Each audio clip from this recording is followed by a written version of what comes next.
Hello engineers. हम लोग previous year question कर रहे थे सॉफ्टवेयर इंजीनियरिंग का। तो क्वेश्चन नंबर 5 तक हम लोग कर चुके हैं, नहीं क्वेश्चन नंबर 6 तक हम लोग कर चुके हैं। आज हम लोग क्वेश्चन नंबर 7, 8 और 9 कर लेंगे और हमारा 2022 का PYQ कंप्लीट हो जाएगा। अगर आप इस चीज़ को अच्छे से पढ़ के जाते हैं तो आप अच्छे से करके आएंगे एक ही प्रीवियस ईयर से, क्योंकि मैंने इसमें हर चीज़ काफ़ी डिटेल में बताया है। मे भी क्वेश्चन अलग आ सकता है, मैं ये नहीं कह रही हूँ कि सिर्फ इसी प्रीवियस ईयर में से क्वेश्चन आएगा, बट अगर इससे आते हैं, इसमें जो भी क्वेश्चन है वो या फिर उससे रिलेटेड, तो आप कर पाएंगे। ठीक है, तो क्वेश्चन नंबर 7 हम लोग स्टार्ट करते हैं।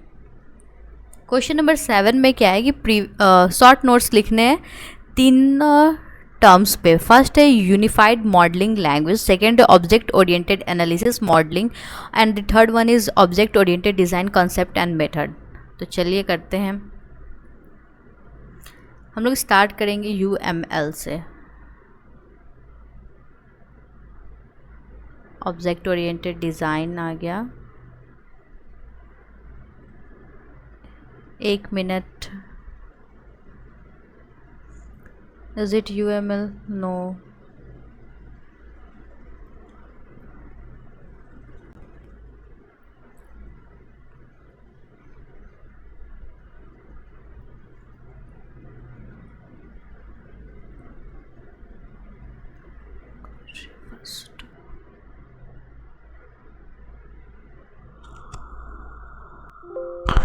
तो ये रहा यूनिफाइड मॉडलिंग लैंग्वेज। UML एक स्टैंडर्ड विजुअल लैंग्वेज है जो कि modelling the structure and behaviour of software system के स्ट्रक्चर और बिहेवियर को मॉडल करने के लिए यूज़ किया जाता है।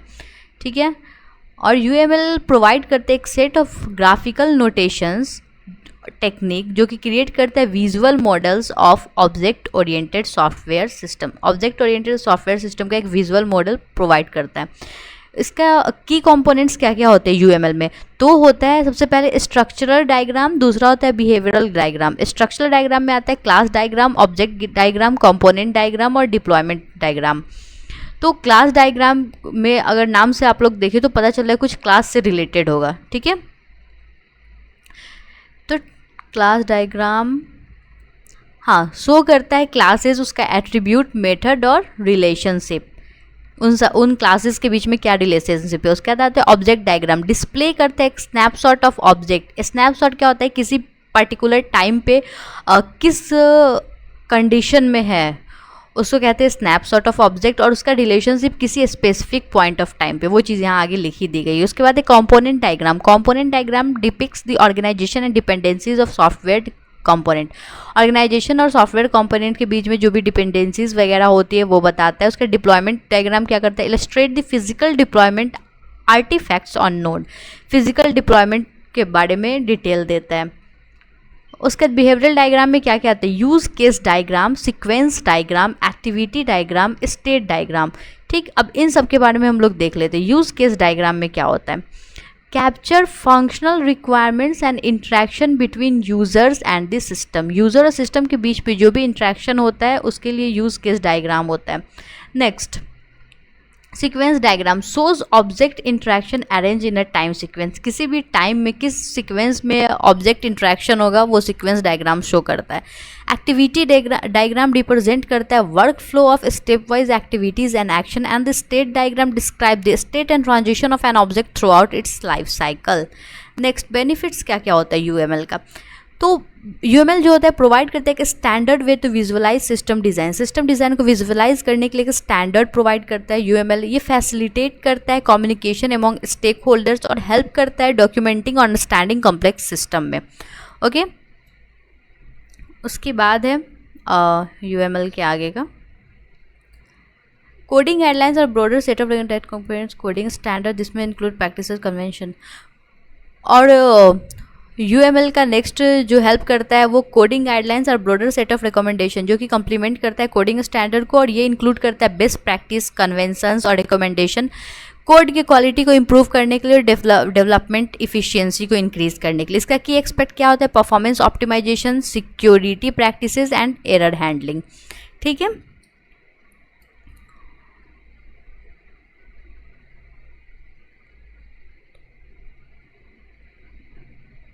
UML का ये नहीं है, सॉरी ये नेक्स्ट क्वेश्चन का है कोडिंग गाइडलाइंस का। तो ये था यूएमएल के बारे में। नेक्स्ट था हमारा ऑब्जेक्ट ओरिएंटेड डिज़ाइन के बारे में शॉर्ट नोट्स लिखना। तो ऑब्जेक्ट ओरिएंटेड डिज़ाइन प्रोसेस होता है transforming analysis model in a detailed design. Analysis model को एक डिटेल्ड डिज़ाइन मॉडल में इम्प्लीमेंट करना ऑब्जेक्ट ओरिएंटेड प्रोग्रामिंग लैंग्वेज की हेल्प से। ये इन्वॉल्व करता है defining the conceptual model in a detail blueprint. Conceptual model को ब्लूप्रिंट में लाना है, फिर उसको इम्प्लीमेंट करना है। ऐसा एक और क्वेश्चन हम लोग पहले कर चुके हैं, तो ये चीज़ का आप स्क्रीनशॉट ले लीजिए और इसको ध्यान से पढ़ लीजिएगा। ये क्वेश्चन हम लोगों ने पहले भी किया है कि ऑब्जेक्ट ओरिएंटेड डिज़ाइन क्या होता है। तो शॉर्ट नोट्स लिखना है तो उसमें से कम करके इसमें लिख दिया जाएगा तो हो जाएगा। नेक्स्ट क्वेश्चन हमारा क्या है, नेक्स्ट शॉर्ट नोट लिखना था हमें ऑब्जेक्ट ओरिएंटेड एनालिसिस पे। ये प्रोसेस होता है analysing a problem domain to produce a conceptual model that describe the structure and behaviour of the system in terms of object. ये ऑब्जेक्ट ओरिएंटेड एनालिसिस क्या करता है, ये किसी भी प्रॉब्लम डोमेन में जो कि एक कंसेप्चुअल मॉडल बना रहा है उसको डिस्क्राइब करता है, उसके स्ट्रक्चर को, behaviour of the system in terms of object. ये फोकस करता है identifying the object, their relationship and interaction to meet this system requirement. System requirement fulfil हो इसके लिए इंटरेक्शन जो भी होता है और ऑब्जेक्ट को आइडेंटिफाई करता है, उसका रिलेशनशिप वगैरह बताता है। इसमें की एक्टिविटीज़ क्या क्या होती है, फर्स्ट होता है आइडेंटिफाइंग ऑब्जेक्ट, सेकेंड होता है डिफाइनिंग रिलेशनशिप, थर्ड होता है specifying attributes and methods. Identifying object में क्या होता है, डिटरमाइन करता है कि की एंटिटी जो है उसका प्रॉब्लम डोमेन कहाँ है। उसके बाद डिफाइनिंग रिलेशनशिप में क्या करता है, एस्टेब्लिश करता है कि ऑब्जेक्ट जो है वो एक दूसरे से इंटरेक्ट कैसे कर रहे हैं, कैसे रिलेटेड है। थर्ड है स्पेसिफाइंग एट्रीब्यूट एंड मेथड, ये आइडेंटिफाई करता है एट्रीब्यूट। एट्रीब्यूट मीन्स डाटा और method means function of each object, ठीक है। उसके बाद इसको क्रिएट कैसे करते हैं इस मॉडल को, तो use case model, class model और इंटरेक्शन मॉडल। तो इन सब मेथड का, इन सब मॉडल्स का यूज़ करके हम लोग मॉडल को क्रिएट करते हैं। यूज़ केस मॉडल क्या करता है, कैप्चर करता है फंक्शनल रिक्वायरमेंट और इंटरेक्शन। क्लास मॉडल क्या करता है, डिस्क्राइब करता है, describe the static structure of object. Object का जो स्टैटिक स्ट्रक्चर है जो वैरी नहीं करेगा, ऑब्जेक्ट हमेशा वैसे ही रहेगा, उसको वो डिस्क्राइब करता है। नेक्स्ट इंटरेक्शन मॉडल क्या करता है, show how object interact to perform use cases, जैसे sequence diagram, object use cases को कैसे परफॉर्म करेगा, ठीक है। और इसका बेनिफिट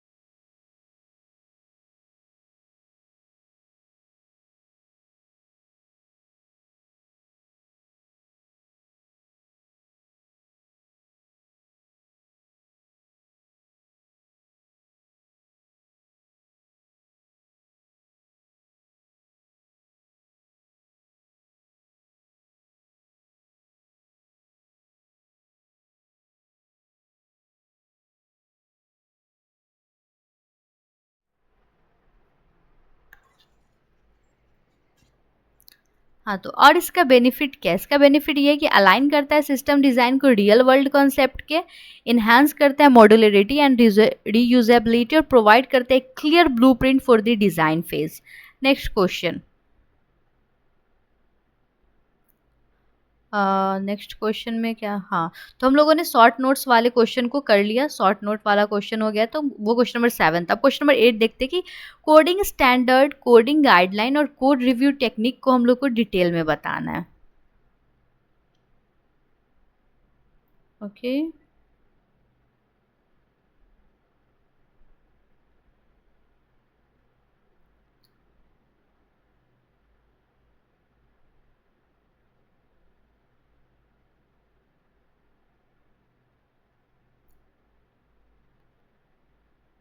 हाँ, तो हम लोग स्टार्ट करते हैं, इसको मैं पहले इरेज कर लेती हूँ।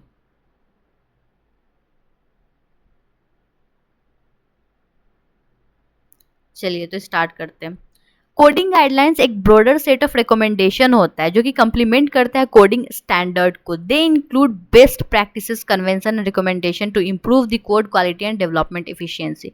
कोडिंग गाइडलाइंस क्या होता है कि आप कोड किस तरह से करेंगे, ये ओवरऑल कंप्लीमेंट करते हैं हमारे कोडिंग स्टैंडर्ड। कोडिंग का जो स्टैंडर्ड सेट है उसको कंप्लीमेंट करता है, तो उसको पूरा करता है।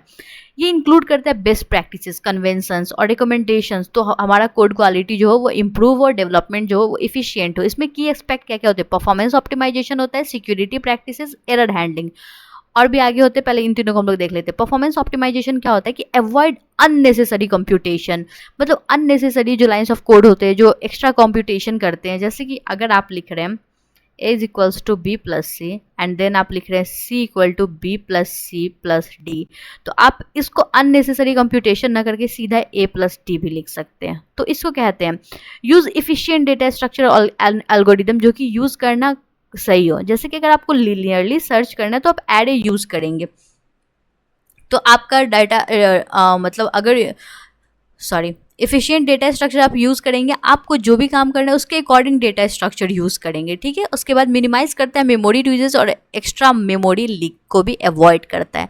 उसके बाद security practices, validate and sanitise user input to prevent injection attacks. User जो भी इनपुट दे रहा है उसको वैलिडेट करता है ताकि अटैक्स वगैरह से बच सके। यूज़ करता है secure coding practices, protect against vulnerabilities. Injection attacks क्या होता है आप साइबर सिक्योरिटी में नेक्स्ट सेमेस्टर में पढ़ेंगे। Implement proper error handling and logging. उसके बाद एरर हैंडलिंग, यूज करता है एक्सेप्शंस इफेक्टिवली और handle error gracefully, ensure that resources are properly cleaned up in a error condition. Okay, अब अगला हमारा क्या है, हाँ, और ये जो है हमारा कोडिंग गाइडलाइंस, उसमें 4th नंबर है, ये 4th है, ये 5th है, ये 4th है, ये 5th है। 4th में कोड रीयूजेबिलिटी, इनकरेज करता है कोड को हम लोग वापस से यूज़ कर सके। फंक्शन और क्लास में डिफाइन करेंगे तो हम लोग कोड को वापस से यूज़ कर पाएंगे। फंक्शन में हायरार्की के हेल्प से, क्लासेस में हायरार्की के हेल्प से, और फंक्शंस में हम लोग फंक्शन को कॉल करके। Avoid duplication by abstracting common functionality. उसके बाद सेकेंड है testing and debugging. Testing and debugging 5th है ये। Testing and debugging, write unit test, cover की functionalities, use debugging tools and technique to identify and fix issues. इसका benefit क्या है, promote करता है कोड की क्वालिटी और रिलायबिलिटी को, इंश्योर करता है कोड अडेयर्स इंडस्ट्री बेस्ट प्रैक्टिसेस, और हेल्प करता है developing secure and performant software. ठीक है, तो अब हम लोगों ने क्या देख लिया, हम लोग देख चुके हैं कि कोड गाइडलाइंस क्या होता है। अब हम लोग देखेंगे कोड रिव्यू क्या होता है। कोड रिव्यू एक systematic examination of source code होता है जो कि फाइंड और फिक्स करता है मिस्टेक्स को overlook in the initial development phase. Initial development phase में जो भी मिस्टेक्स आते हैं उसको ये फाइंड करता है और उसको फिक्स करता है, ठीक है। की टेक्निक्स में क्या क्या, कोड रिव्यू के कुछ कुछ टेक्निक्स होते हैं, जिसमें से पहला है पेयर प्रोग्रामिंग, दूसरा है over the shoulder reviews, tool assisted reviews, formal inspections and light weight code reviews. Okay, हाँ, तो की प्रोग्रामिंग क्या होता है, 2 developers work together at work station, one write the code driver while the other reviews each line of code as it is written। 2 developer का साथ में काम करते, एक वर्क स्टेशन पे एक कोड लिखेगा, दूसरा उसको रिव्यू करेगा। Over the shoulder reviews and informal review where one developer works through the code changes with a reviewer by their side. एक डेवलपर जो होगा कोड में जो भी चेंजेस होगा रिव्यूअर के हेल्प से वो चेंज करेगा। उसके बाद टूल असिस्टेड रिव्यूज, इसमें क्या होता है कि use of code review tool जैसे GitHub pull request, Gerrit to facilitate asynchronous code reviews। इसमें tools provide features like inline comments, change tracking and approval workflows। उसके बाद है formal inspections, a structured and formal review process with predefined roles। Author, reviewer, predefined roles, मतलब जो भी people रहते हैं उसको पहले से रोल्स डिफाइंड रहता है, और ये एक स्ट्रक्चर फॉर्मल प्रोसेस होता है और जिससे कोड को जो होता है रिव्यू किया जाता है। इसमें प्रोसेस जो होता है वो इंक्लूड करता है planning, preparation, review meeting, rework and follow up. उसके बाद है लाइट वेट कोड रिव्यूज, इसमें ये एक इनफॉर्मल रिव्यू होता है जो कि less structured than formal inspection but more formal than the shoulder over the shoulder reviews, typically conduct किया जाता है कोड रिव्यू टूल्स से, ठीक है। नेक्स्ट हम लोग देख रहे हैं क्या कि सॉफ्टवेयर क्वालिटी क्या, नेक्स्ट क्वेश्चन है ये, शायद क्वेश्चन नंबर 9 है, क्वेश्चन नंबर 9। हाँ, सॉफ्टवेयर क्वालिटी क्या होता है, सॉफ्टवेयर क्वालिटी के एट्रीब्यूट्स डिस्कस करने हैं, चलिए देखते हैं।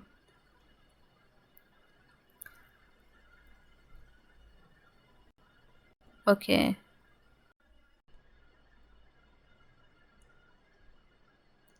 सॉफ्टवेयर क्वालिटी क्या होता है, software quality refers to the degree